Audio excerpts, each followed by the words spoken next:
இல்லை சொத்துக்கள் சேர வேண்டும் என்றாலும் முருகனை வழிபாடு செய்து வாங்க.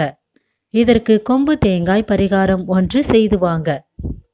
கொம்பு தேங்காயை ஒரு சிவப்பு துணியில வைத்து அதில் கைப்பிடி பச்சரிசியை போட்டு முடிச்சு போல கட்டி வாசல்ல கட்டி தொங்க விடுங்க. வீட்டில் தினமும் விளக்கேற்றும் போது இந்த தேங்காய் முடிச்சுக்கு ஒரு ஊதுபத்தி காண்பீங்க. இந்த தேங்காயை வருடம் ஒருமுறை மாற்றிக்கொண்டு வாங்க.